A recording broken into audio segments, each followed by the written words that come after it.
नमस्कार, आदाब दोस्तों। अमेरिकी राष्ट्रपति डोनाल्ड ट्रंप ने मंगलवार को ऐलान किया कि इजराइल और ईरान युद्ध में दोनों पक्ष सीज फायर के लिए मान गए हैं। ये ऐलान कतर में अमेरिकी अल उदीद एयरबेस पर ईरान के हमले के कुछ घंटों बाद किया गया। भले ही ईरान का ये हमला सांकेतिक था, लेकिन ईरान ने इसके जरिए अमेरिका को साफ कर दिया कि वह ट्रंप और नेतन्याहू की धमकी से डरने वाले नहीं है।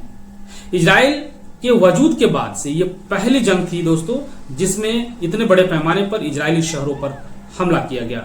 86 साल की उम्र में पहुंच चुके सुप्रीम लीडर अली खामनेई ने अपनी हत्या के खतरे के बाद भी ईरान के लोगों के सम्मान और संप्रभुता की रक्षा के लिए सरेंडर करने से इनकार कर दिया था। साथ ही साफ किया कि ईरान के लोग फलस्तीन के लिए अपनी आखिरी सांस तक लड़ते रहेंगे, जिसके बाद ईरान का सम्मान पूरी दुनिया के मुसलमानों में बढ़ गया। सऊदी और तुर्की जैसे देश मुस्लिम दुनिया का प्रतिनिधित्व करने का दावा करते हैं, लेकिन ये दोनों देश ही इजराइल के खिलाफ एक्शन लेने में नाकाम रहे।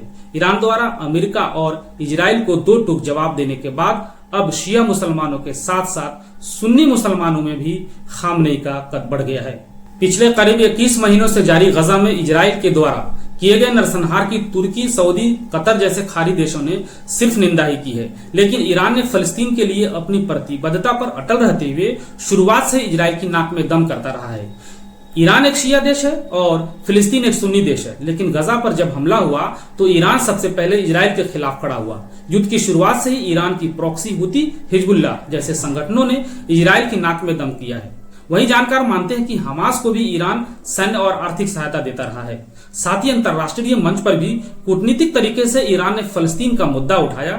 गजा जंग में 2 साल पूरे होने से पहले ही इजराइल और अमेरिका की नजरों में ईरान खलने लगा था। फिर इजराइल ने ईरान में अपने जासूसी नेटवर्क के जरिए ईरान के प्रमुख नेताओं और अधिकारियों की हत्या करनी शुरू की। फिर भी ईरान फिलिस्तीन के साथ देने से पीछे नहीं हटा।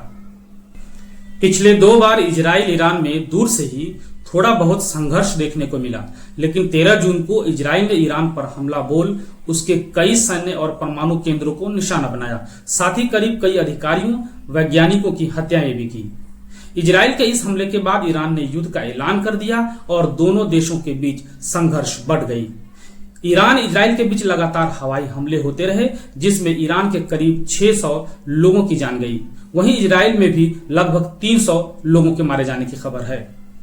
अमेरिका ने करीब 1 हफ्ते तक चेतावनी देने के बाद शनिवार 21 जून की रात ईरान के 3 परमाणु साइट नतांज, फोर्डो और इस्फहान पर अपने सबसे खतरनाक B-2 बॉम्बर से हमला बोल दिया। साथ ही ट्रंप ने यह धमकी भी दी कि हमें पता है कि खामनेई कहां है और ईरान सरेंडर कर दे। खामनेई ने अपनी जान की परवाह किए बगैर अपने उत्तराधिकारी तय करते हुए देशवासियों से अपील की कि मेरी जान कुछ कीमत नहीं रखती, मेरे बाद ईरान को आपको इस्लामी गणराज्य के लिए खड़े रहना है। साथ ही अमेरिकी हमले का जवाब देने का संकल्प लिया। मंगलवार को ईरान ने वही किया जैसा कहा था और कतर में मौजूद अमेरिकी एयरबेस पर करीब 10 मिसाइलों से हमला कर दिया और बताया कि हम अमेरिका के ठिकानों को भी निशाना बनाने में सक्षम है।